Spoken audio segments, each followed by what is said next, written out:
नमस्कार विद्यार्थियों। पाश्चात्य राजनीतिक विचारकों का हम अध्ययन कर रहे थे। प्लेटो के बारे में हम अध्ययन कर रहे थे। प्लेटो के जो शिक्षा सिद्धांत है, न्याय सिद्धांत है, उसके बारे में हम अध्ययन कर चुके हैं। आज हम प्लेटो के साम्यवाद के बारे में अध्ययन करेंगे। साम्यवाद के बारे में प्लेटो के क्या विचार है, उसके बारे में हम अध्ययन करेंगे।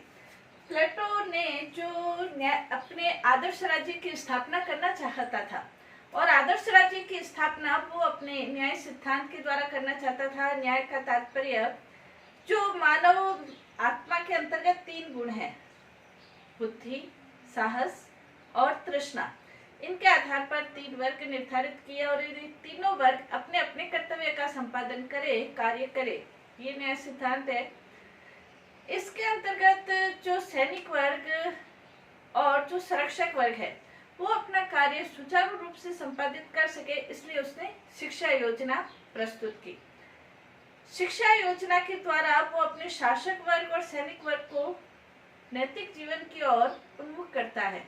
लेकिन उसे ये लगता है कि सिर्फ शिक्षा के माध्यम से ही जो संरक्षक वर्ग है, सैनिक वर्ग है, वो उन्मुख नहीं हो सकता। लेकिन कुछ ऐसी बाह्य परिस्थितियां भी उत्पन्न हो सकती है जो व्यक्ति के नैतिक मार्ग में बाधा, कठिनाइयां उत्पन्न करे। तो ये बाधाएं जो है वो प्लेटो को ये लगता था महत्वपूर्ण रूप से 2 तरीकों से आ सकती है। एक तो परिवार के विषय के संदर्भ में और दूसरा संपत्ति के विषय के संदर्भ में। यानी कि संपत्ति की जो अवधारणा है वो व्यक्ति को स्वार्थ के रूप में, या कह सकते हैं कि ईर्ष्या, लालच, लोभ, प्रतिस्पर्धा, इनकी ओर वो उन्मुख करती है। इसलिए प्लेटो ये चाहता था कि जो संरक्षक वर्ग है, यानी कि जो सैनिक वर्ग और दार्शनिक वर्ग है, वो परिवार और संपत्ति के मोह से मुक्त रहते हुए अपना कार्य करे। तो वो देश हित में, राज्य हित में, जनता के हित में कार्य कर सकते हैं और वास्तव में एक आदर्श राज्य की स्थापना हो सकती है। इसलिए प्लेटो ये चाहते थे कि आदर्श राज्य की स्थापना के लिए जो संरक्षक वर्ग है वो अपने परिवार और संपत्ति के मोह से मुक्त रहते हुए वो अपना कार्य करे। तो इसके अंतर्गत जैसे नेटल से भी ये कहते हैं कि प्लेटो का साम्यवाद शिक्षा द्वारा उत्पन्न की हुई विचारधारा को प्रभावशाली बनाने वाला तथा उसे नव जीवन, नव शक्ति प्रदान करने वाला अनुपूरक यंत्र है। शिक्षा के द्वारा जो विचारधारा उत्पन्न की, उस पर किसी भी प्रकार का बाधा उत्पन्न न हो, इसके लिए प्लेटो ने अपनी साम्यवादी सिद्धांत प्रस्तुत किए।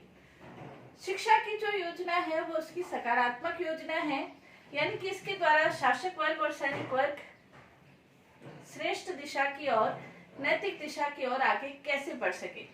तो ये सकारात्मक योजना है जिसमें उनको कुछ सीखना है। ये एक आध्यात्मिक सोपान है शिक्षा, जबकि साम्यवाद एक निषेधात्मक है, यानी कि संरक्षक वर्ग और सैनिक वर्ग को परिवार और संपत्ति, इन दोनों से दूर रहना है। तो ये निषेधात्मक है, भौतिक है, परिवार से भी, भौतिक चीजों से भी, और अपने संपत्ति से भी और परिवार से भी, यानी कि भौतिकता से दूर रहते हुए अपना कार्य करना है। तो प्लेटो का जो साम्य सिद्धांत है, साम्यवाद का सिद्धांत है, वो 2 तरह का सिद्धांत हम कह सकते हैं। एक तो हम कह सकते हैं परिवार विषयक साम्यवाद, और दूसरा हम कह सकते हैं संपत्ति विषयक साम्यवाद कह सकते हैं। साम्यवाद के अंतर्गत ये बताता है कि ये जो साम्यवाद है ये सिर्फ संरक्षक वर्ग के लिए साम्यवाद है, क्योंकि जो मानव आत्मा के अंतर्गत 3 गुण हैं, वो 3 गुण जिसे हम कह सकते हैं कि बुद्धि, साहस और तृष्णा, इन 3 गुणों के आधार पर जो प्रथम 2 गुण हैं, यानी कि शासक वर्ग और सैनिक वर्ग, इनके लिए ही उसने साम्यवादी अपनी योजना बताई है। यानी कि शासक वर्ग और संरक्षक वर्ग को ही संपत्ति और परिवार के मोह से दूर रहना है। उत्पादक वर्ग को परिवार और संपत्ति के मोह से दूर नहीं रहना है। वो अपना परिवार रख सकते हैं, संपत्ति रख सकते हैं, लेकिन शासक वर्ग और संरक्षक वर्ग को इनसे दूर रहना है। तो संपत्ति विषयक जो साम्यवाद है वो सिर्फ संरक्षक वर्ग के लिए ही है। जैसे बारकर ये कहते हैं प्लेटो का जो साम्यवाद है वो संरक्षक वर्ग के लिए ही है और आदर्श राज्य की स्थापना के लिए संरक्षक वर्ग और सैनिक वर्ग को अपने परिवार और संपत्ति की आहुति देनी ही होगी। आदर्श राज्य के यज्ञ में अपने परिवार और संपत्ति की आहुति देनी होगी, बारकर ये कहते हैं। संपत्ति विषयक साम्यवाद जो उनका है प्लेटो का, उसके अंतर्गत प्लेटो ये कहते हैं कि शासक वर्ग के पास और सैनिक वर्ग के पास अपनी कोई संपत्ति नहीं होगी। शासक वर्ग के पास भी नहीं होगी और सैनिक वर्ग के पास भी नहीं होगी। प्लेटो कहते हैं, उनके शब्दों में यदि हम देखें तो प्लेटो ये कहते हैं उनके पास इतनी संपत्ति होगी जो उनके जीवन की अनिवार्य आवश्यकताओं के लिए जरूरी है। बाकी उन्हें अधिक संपत्ति की आवश्यकता नहीं होगी। उन्हें सार्वजनिक भोजनालयों में भोजन करना होगा। उनके लिए कोई ऐसा गोदाम नहीं होगा जो कि सबके लिए खुला हुआ नहीं है। उन्हें डेरों के अंतर्गत रहना होगा। कहने का तात्पर्य उनके पास अपनी कोई संपत्ति नहीं होगी। प्लेटो ये कहता है कि उत्पादक वर्ग जो है वो अपनी संपत्ति रख सकते हैं, लेकिन उसके अंतर्गत भी प्लेटो ये कहता है उत्पादक वर्ग को संपत्ति रखने का ये तात्पर्य बिल्कुल भी नहीं है कि वो अनाप शनाप संपत्ति ग्रहण कर ले। प्लेटो ये कहता है कि अनाप शनाप संपत्ति रखने के लिए राज्य के द्वारा कठोर नियंत्रण उनके ऊपर रखा जाएगा। उत्पादक वर्ग के ऊपर, कृषि के ऊपर, व्यापार के ऊपर और व्यवसाय के ऊपर, इन सब के ऊपर कठोर नियंत्रण राज्य का होगा। यानी कि राज्य की व्यवस्था इस तरह से होगी कि न तो बहुत अधिक संपत्तिशाली वर्ग होगा और न ही बहुत अधिक संपत्ति विहीन वर्ग होगा। यानी कि संपत्ति की असमानता राज्य के अंतर्गत नहीं होगी। संरक्षक वर्ग, सैनिक वर्ग के पास तो संपत्ति होगी नहीं और जो उत्पादक वर्ग है वो भी लिमिट में संपत्ति रख सकते हैं, राज्य के कठोर नियंत्रण में रख सकते हैं। प्लेटो ये कहता है कि जैसे भूमि है तो भूमि तो प्रकृति के द्वारा दी हुई है, तो भूमि के ऊपर सार्वजनिक अधिकार होगा, व्यक्तिगत नहीं होगा। तो प्लेटो का ये मानना है कि इस प्रकार की व्यवस्था से आदर्श राज्य के अंतर्गत स्वार्थ लिप्सा, सत्ता की लिप्सा, लोभ, लालच, प्रवृत्तियां हैं, इन सब के ऊपर नियंत्रण लगाया जा सकता है, क्योंकि संपत्ति ही व्यक्ति के अंतर्गत प्रतिस्पर्धा, लालच, लोभ, ईर्ष्या, द्वेष, अहंकार की भावना पैदा करती है। यदि संपत्ति को ही हटा दिया जाए तो इन सभी अवगुणों को आदर्श राज्य के अंतर्गत दूर किया जा सकता है। तो प्लेटो का ये कहना है, इसकी अगर हम विशेषताएं देखें तो इसके अंतर्गत प्लेटो ये कहता है कि ये जो संपत्ति विषयक साम्यवाद है, ये सिर्फ साम्यवादी जो अवधारणा है, ये सिर्फ सैनिक वर्ग के लिए, शासक और सैनिक वर्ग के लिए है, उत्पादक वर्ग के लिए नहीं है। उत्पादक वर्ग है वो संपत्ति सीमाओं के अंतर्गत रहते हुए रख सकता है। दूसरा, शासन को दोष मुक्त करना। प्लेटो के संपत्ति विषयक जो साम्यवाद है उसकी महत्वपूर्ण विशेषता है कि जो शासन है उसे दोष मुक्त रखना। प्लेटो ये कहता है कि शासन के अंतर्गत यदि आर्थिक शक्ति और राजनीतिक शक्ति दोनों का मिश्रण हो जाता है तो ऐसे शासन में अनेक प्रकार की बुराइयां भी शामिल हो जाती है। इसलिए इस बुराइयों को यदि दूर करना है तो हमें संरक्षक वर्ग और सैनिक वर्ग को संपत्ति से मुक्त करना होगा। यानी कि न रहेगा बांस, न बजेगी बांसुरी। यानी कि संपत्ति को ही हटा दिया जाए तो संपत्ति विषयक जो बुराइयां हैं वो भी खत्म हो जाएगी। नेक्स्ट है त्याग का मार्ग। संपत्ति विषयक जो साम्यवाद है वो त्याग का मार्ग है। जैसे फोस्टर ये कहता है कि प्लेटो की संपत्ति विषयक अवधारणा सामूहिक रूप से भोग का मार्ग नहीं है, बल्कि सामूहिक रूप से ये त्याग का मार्ग है। आदर्श राज्य की स्थापना के लिए संरक्षक वर्ग और सैनिक वर्ग के द्वारा संपत्ति का त्याग किया गया है, भोग की व्यवस्था नहीं है। तो ये त्याग का मार्ग है। इसके पक्ष में प्लेटो अनेक प्रकार के तर्क भी देता है, मनोवैज्ञानिक तर्क देता है कि शासक वर्ग और सैनिक वर्ग संपत्ति के मोहजाल से दूर रहते हुए अपना कार्य आदर्श राज्य की स्थापना के लिए करेंगे। ये मनोवैज्ञानिक रूप से भी सही है। दूसरा वो ये कहते हैं कि जो दार्शनिक है वो भौतिक चीजों से दूर रहते हुए अपने आदर्श राज्य की स्थापना का कार्य करे। तो इसके दार्शनिक दृष्टि से भी ये सही है, आर्थिक दृष्टि से भी सही है। आर्थिक दृष्टि से सही है, यदि शासक वर्ग संपत्ति की दे दी जाए तो वो संपत्ति को और ज्यादा बढ़ाने की कोशिश करेगा, उसके लिए वो जनता पर अत्याचार भी कर सकता है, इसलिए उसे संपत्ति रखनी ही नहीं है। इसलिए आर्थिक दृष्टि से भी सही है और साथ ही साथ व्यवहारिक भी है कि शासक वर्ग के पास यदि अपनी संपत्ति नहीं है तो वो अपना कार्य सुचारू रूप से संपन्न कर सकता है। राजनीतिक रूप से तो ये सही है ही, क्योंकि इसी के माध्यम से आदर्श राज्य की स्थापना की जा सकती है। प्लेटो का जो साम्यवाद है, साम्यवाद का दूसरा रूप भी है परिवार विषयक साम्यवाद। प्लेटो अपने संरक्षक वर्ग और सैनिक वर्ग को न सिर्फ संपत्ति से मुक्त करना चाहता है बल्कि उन्हें उनके परिवार से भी वो मुक्त करना चाहता है। प्लेटो ये कहता है कि व्यक्ति संपत्ति प्राप्त क्यों करना चाहता है, अपनी संपत्ति को ज्यादा से ज्यादा क्यों बढ़ाना चाहता है। उसके संदर्भ में प्लेटो ये कहता है कि परिवार की खुशियों के लिए वो अपनी संपत्ति प्राप्त करना चाहता है। इसलिए प्लेटो ये चाहता है कि परिवार ही नहीं हो तो व्यक्ति को संपत्ति प्राप्त करने की इच्छा ही नहीं रहेगी, आकांक्षा नहीं रहेगी और वो अपना आदर्श राज्य की स्थापना का कार्य सुचारू रूप से संपन्न कर पाएगा।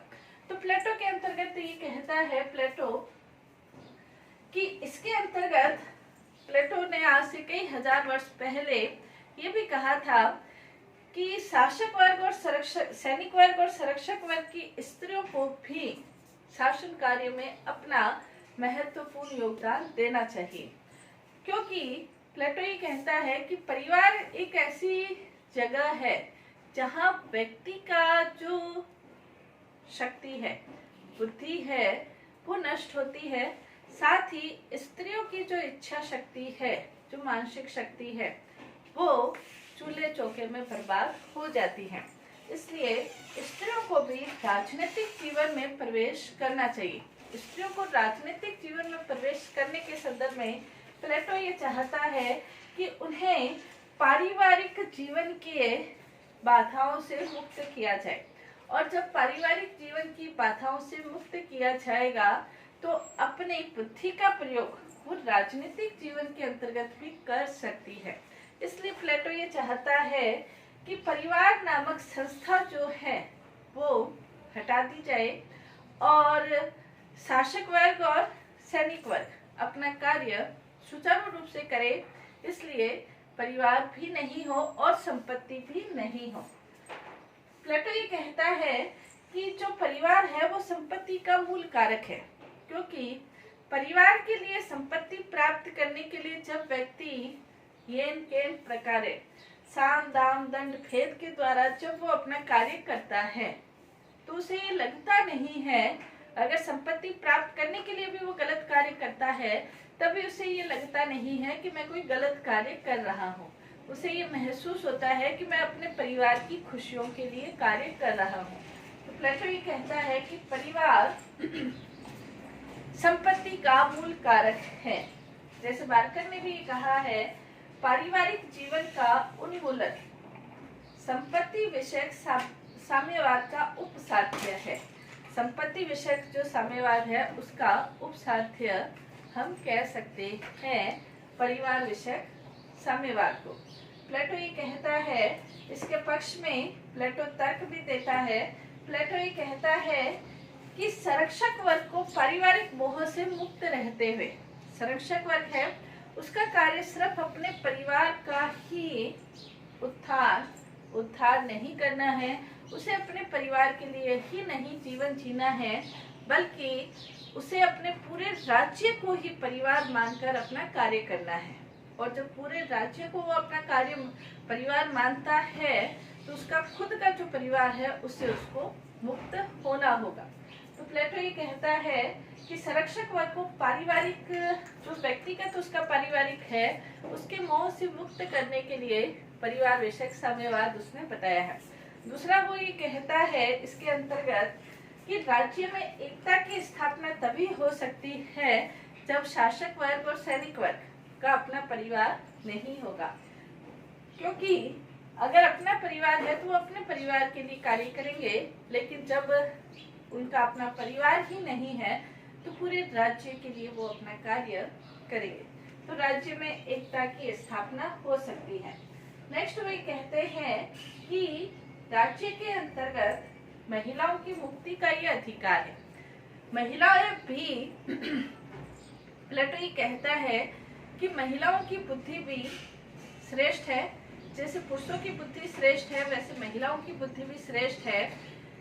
जैसे निगरानी के मामले में हम कुत्तों की नस्ल में किसी भी प्रकार का लिंग भेद नहीं करते, वैसे ही संरक्षक वर्ग की दृष्टि से भी महिला और पुरुष का किसी भी प्रकार का भेद नहीं होना चाहिए। उन्हें भी राज्य के अंतर्गत समान अधिकार प्राप्त होने चाहिए। महिलाएं भी अपनी बुद्धि का, अपनी कुशलता का, अपने विवेक का प्रयोग राज्य के लिए करें।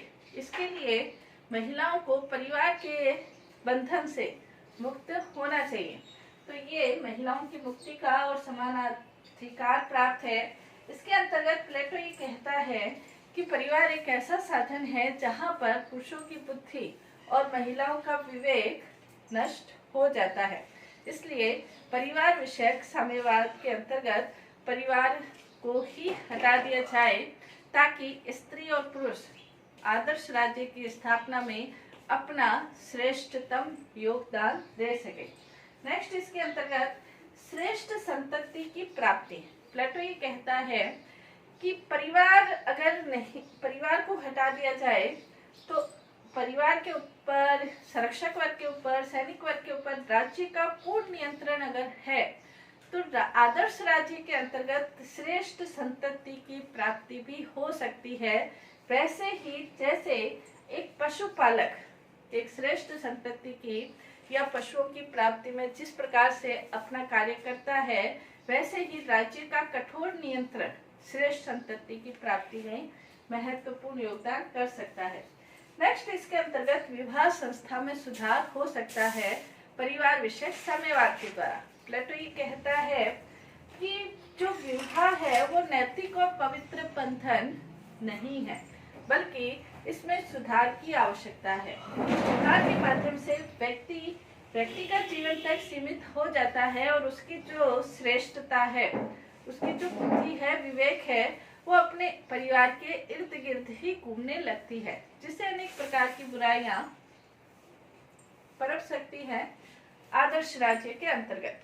इसलिए प्लेटो ये चाहता है कि परिवार को ही खत्म कर दिया जाए और जो शासक वर्ग है और संरक्षक वर्ग, सैनिक वर्ग और संरक्षक वर्ग, ये परिवार के मोह से मुक्त रहते हुए अपना बुद्धि का प्रयोग आदर्श राज्य की स्थापना के लिए जब करते हैं तो विवाह संस्था या विवाह के बंधन नहीं मानकर बल्कि उसे राज्य के नियंत्रण में मानते हुए उसमें सुधार किया जा सकता है ताकि आदर्श राज्य की स्थापना हो सके। तो निष्कर्ष रूप में हम कह सकते हैं कि प्लेटो का जो साम्यवाद है वो संपत्ति विषयक और परिवार विषयक है, जिसके अंतर्गत संरक्षक वर्ग और सैनिक वर्ग दोनों परिवार और संपत्ति के मोह से मुक्त रहते हुए अपने आदर्श राज्य की स्थापना का कार्य करें।